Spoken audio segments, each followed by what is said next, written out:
I signed something this morning without reading it. It was a delivery confirmation. The driver held out the screen, I scribbled my name with my finger, and that was it. No hesitation, no glance at the text, just a motion I've done so many times it barely feels like a decision anymore. There was a time when people didn't do that. Not just occasionally, not just when something looked important, they read everything. Receipts, contracts, letters, notices.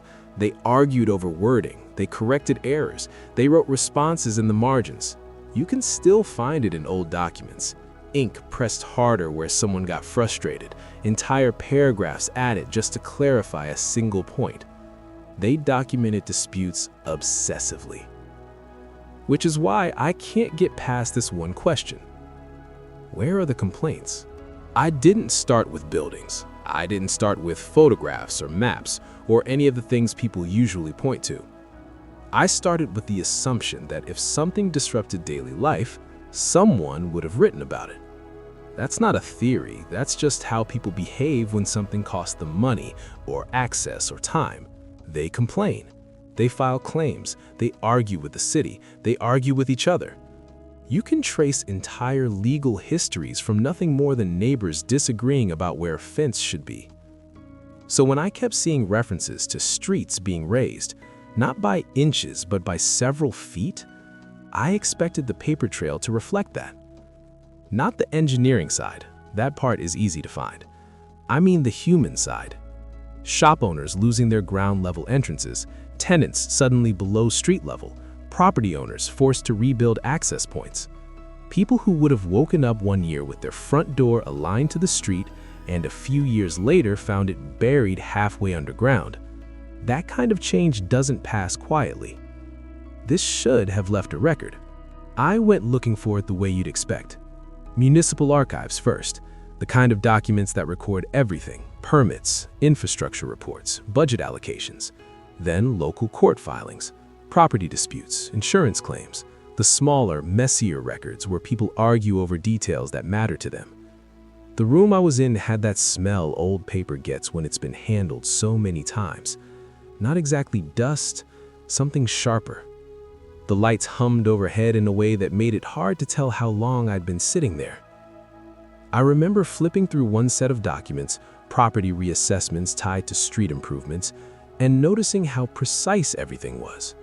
Measurements, costs, names of contractors, dates. The city recorded exactly how much the street level had been raised, but there was nothing attached to it. No cluster of complaints filed around the same time, no legal disputes triggered by the change, no sudden increase in claims about access issues or structural impact. Just the adjustment. I thought I was looking in the wrong place. So I shifted to personal records. Letters, diaries, the kind of material people didn't expect anyone else to read. If something disrupted their routines, it would show up there, even if it never made it into official filings. You can find entries about weather, illness, minor repairs, disagreements with neighbors. People wrote about inconvenience in detail, sometimes too much detail. Which is why I expected to find at least something about streets changing height. A mention, a complaint, even a passing frustration. Instead, the references are almost non-existent. Not completely absent, I need to be careful about that, but nowhere near the scale of the change would suggest. And that's the part that doesn't fit. Because we're not talking about a cracked sidewalk or a drainage issue. We're talking about entire sections of cities being raised high enough to turn former ground floors into what we now call basements. That's not subtle. That's not the kind of thing you miss. Someone would have said something. I kept thinking maybe I was overestimating the impact. Maybe it happened slowly enough that no one noticed the shift. But then I started paying attention to the numbers. Not exact figures, those vary depending on the source, but general ranges. In some cases, the documented changes are several feet, enough to bury windows, enough to require new entrances to be built above the original ones. You don't adapt to that without friction. You don't lose access to your own storefront without reacting. I found one record describing a street elevation adjustment, a few feet over multiple blocks, and the tone was almost administrative, as if it were routine. I read that paragraph 3 times before I let myself accept what it was saying. Then I went looking for the complaints tied to it. There weren't any. I kept coming back to that expectation, not the buildings themselves, not the physical changes, the reaction, or the lack of one. Because everything else about that period suggests the opposite. People documented everything. There are entire legal disputes preserved over inches of land, arguments about water runoff, shared walls, minor damages, cases that went on for years over issues smaller than what a street elevation change would cause in a single day.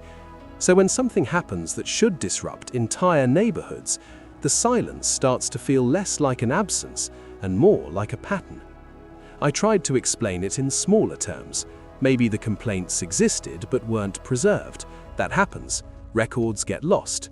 Archives aren't complete. But for that to account for what I was seeing, the loss would have to be consistent across different cities, different regions, different systems of record keeping. That's harder to justify. You don't just lose the same category of reaction everywhere, not by accident. This should have left a record. I stepped outside at one point just to clear my head.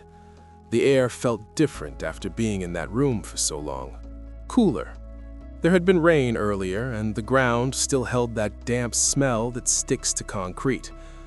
I remember looking down at the sidewalk without really thinking about it. At the edge where it met the building, there was a narrow strip of glass set into the wall just below street level, covered by a metal grate. I've walked past windows like that my entire life, never stopped to think about them. But standing there, with everything I'd been reading still in my head, it didn't sit right. The proportions were wrong. Too tall for what we call a basement window. The frame looked like it had been designed to be seen straight on, not from above. There was even a slight outward curve in the stonework, like it was meant to direct rain away.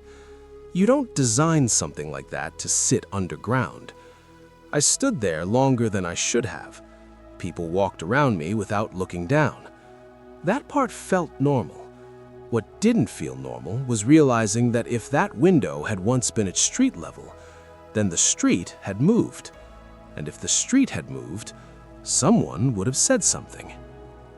I went back inside after that, but I wasn't looking at the documents the same way anymore.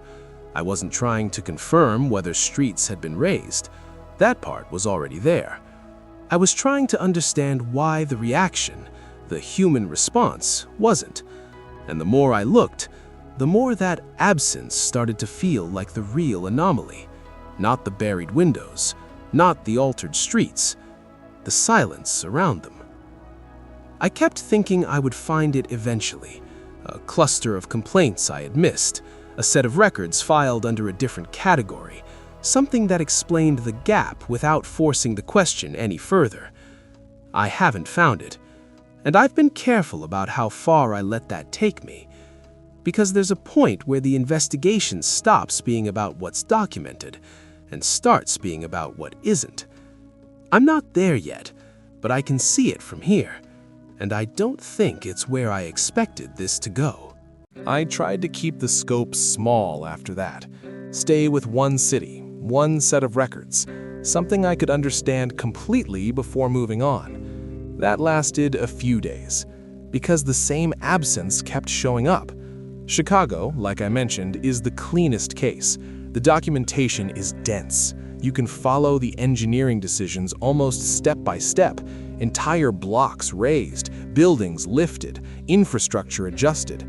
But even there, the reaction is muted. So I moved outward. Seattle has its own version of the story, a fire followed by rebuilding, streets elevated, old ground floors becoming lower levels. Sacramento, flooding issues, regrading, elevation changes.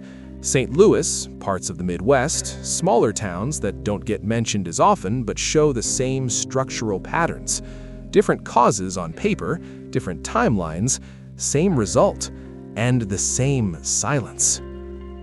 At first, I told myself that made sense. Different cities would handle things differently. Records wouldn't always survive. Some places would document more than others. But the pattern wasn't uneven. It was consistent in a way that's hard to ignore. You'd find the engineering side, always, measurements, costs, materials, plans.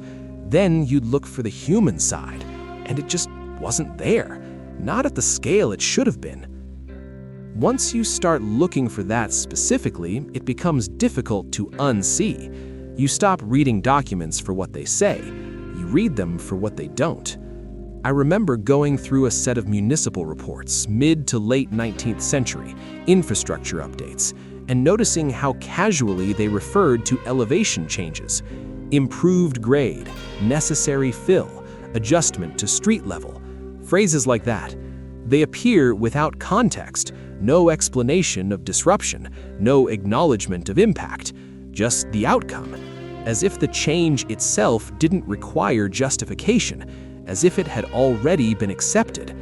That's the part that kept slowing me down. I would hit one of those phrases and stop, read it again, try to picture what it actually meant in physical terms, because adjustment doesn't sound like much until you translate it into space.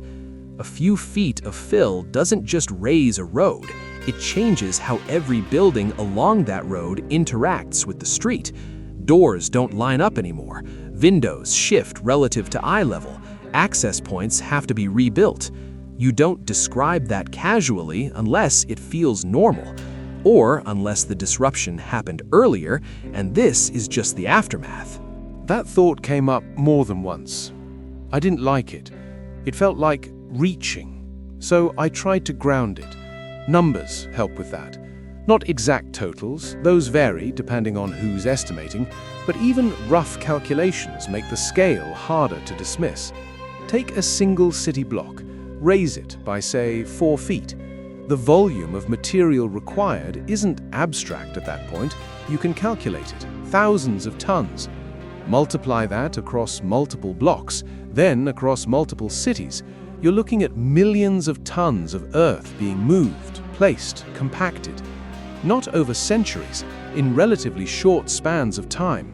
That kind of work leaves traces, logistical traces, labor records, supply chains.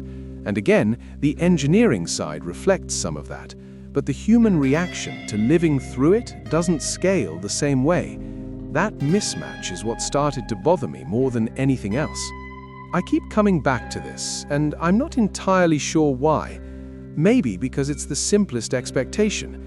If something affects enough people, enough of them will respond in a way that gets recorded, even if most stay quiet. You don't need everyone to complain, you just need enough.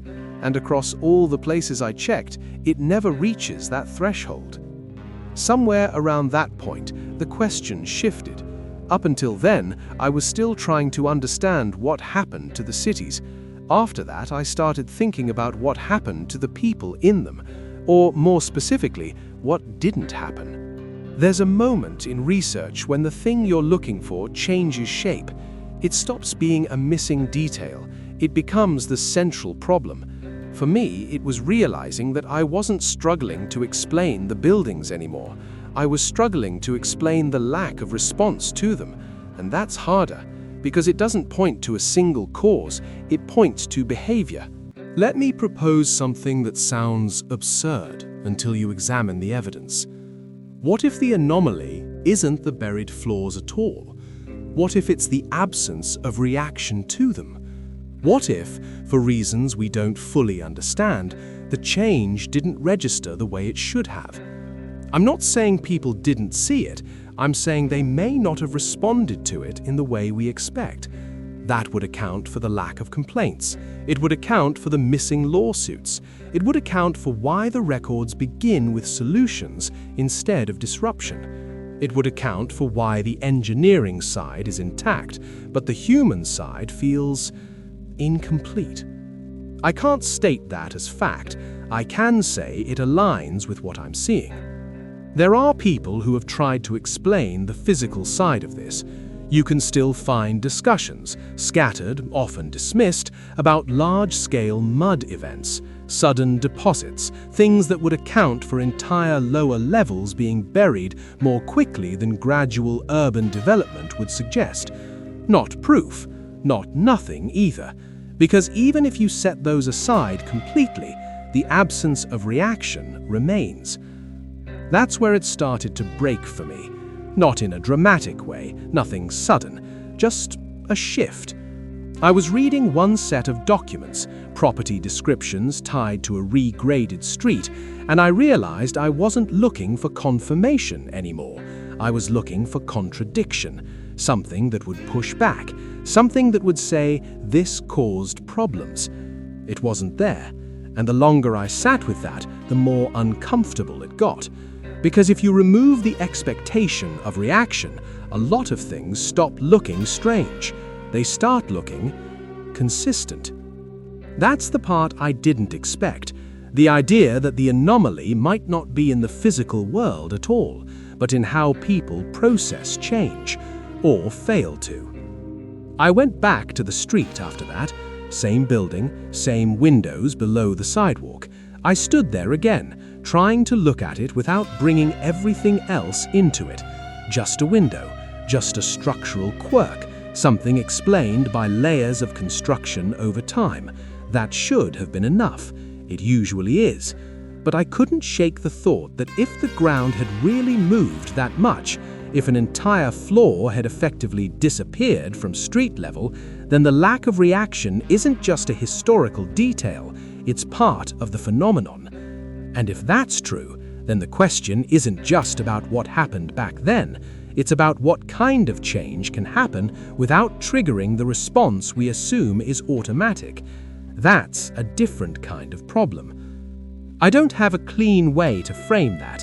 I keep trying to reduce it to something smaller, something easier to test, but every time I do, it expands again, because the scale is still there, the buildings are still there, the records of the changes are still there, and the complaints still aren't.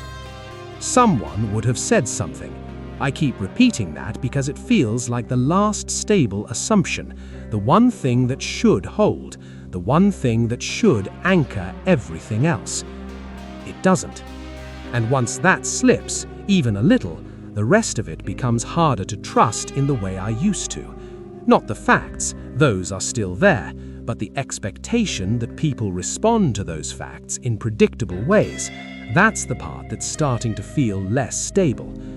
I don't think I'm explaining this well, or maybe this is just where it starts to sound like a reach.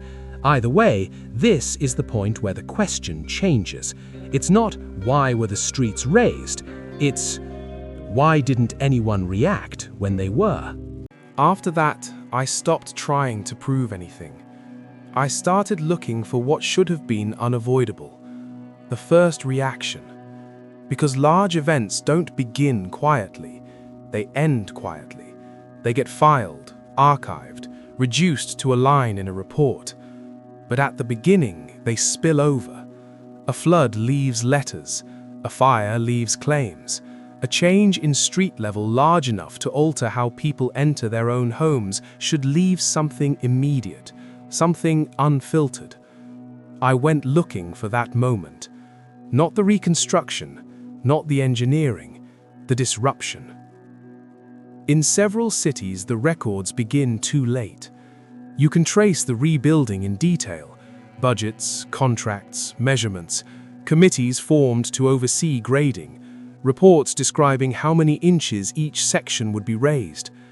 But the thing that required all of that is barely described. Sometimes it's implied, sometimes it's reduced to a line or two. Drainage issues, flood risk, general improvement. Nothing that matches the scale of what follows. And more importantly, nothing that captures how people responded when it started. I spent 3 nights in a university archive trying to find that transition point. The room closed at 9. The lights dimmed in stages, row by row, like the building was shutting down around you. There's a moment when the hum of the fluorescent fixtures becomes louder than the pages you're turning. I remember holding a set of reports, municipal summaries tied to infrastructure changes, and realizing I was reading the aftermath without ever seeing the beginning. It felt incomplete. Not in a dramatic way, just a gap where something should have been. I checked the catalogue entries again, cross-referenced dates, looked for earlier volumes. Some existed, some didn't. There's a reference I came across more than once, a late 19th century survey, urban subsidence, sediment accumulation, something along those lines. It gets cited indirectly in a few places, usually in passing. I found a catalogue entry tied to the Library of Congress. Title listed, authors listed, publication year listed. No copy. No note explaining its absence, just unavailable. That happens, I know it does. Records get lost, misplaced, misfiled. But it sat exactly where I expected an explanation to be. That's what stayed with me. I asked someone about it, not in a dramatic way, just a question at the desk. She didn't seem surprised, said things disappear all the time when no one asks for them. She wasn't trying to make a point. If anything, she sounded tired, and that made it harder to dismiss. Because it suggests something quieter than removal, not something being taken away, something not being carried forward. A record that isn't preserved becomes indistinguishable from one that was never written. Give it enough time and the difference stops mattering. I think people expect silence to feel obvious, like a missing page you can point to. Most of the time it doesn't. It blends. You read around it. You accept what's there and don't notice what isn't. I started noticing it more after that, not just in archives, in the city. There's a way buildings sit when they've been adjusted to something that came after them. You don't need measurements to see it. Doors slightly higher than they should be, windows too low, decorative elements cut off at odd points, like the ground was never meant to meet them there. You can explain each one individually: settlement, renovation, gradual change. Taken alone, they make sense. Together, they start to align. I walked past the same municipal building again a few nights ago, later than usual, fewer people around. The street was damp. It had rained earlier and the water hadn't fully dried. Those windows were still there beneath the sidewalk. I stopped without planning to, just stopped. The glass had that faint film on it again, not heavy, just enough to blur the reflection. Condensation forms when there's a temperature difference, warmer air inside, cooler air outside. That's all it means. I know that. I stood there long enough to notice something I hadn't before: the angle. From where I was standing, you could only see the top portion of the window. The rest disappeared below the pavement. If there was a room behind it, most of it sat under the street. I tried to picture the interior, the floor level, the ceiling height, the way it would feel to stand inside that space and look out through that glass, looking up at people walking past, at their shoes, at the street above you.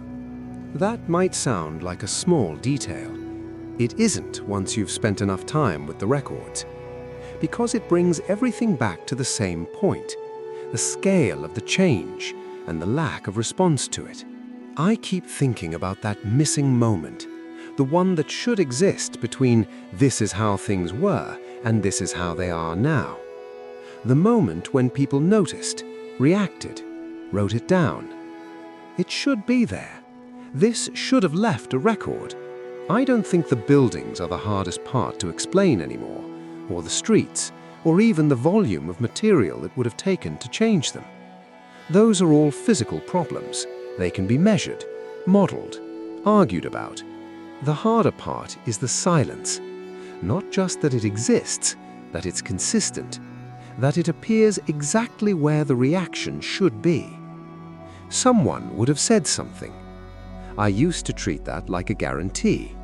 Now it feels more like an assumption, and assumptions are easier to break than facts. I signed something this morning without reading it, didn't think about it, didn't feel like a decision, just something that happens, routine. Standing there on the sidewalk, looking at those windows below the street, I realized I've been treating that behavior like a modern habit, something new, something we slipped into.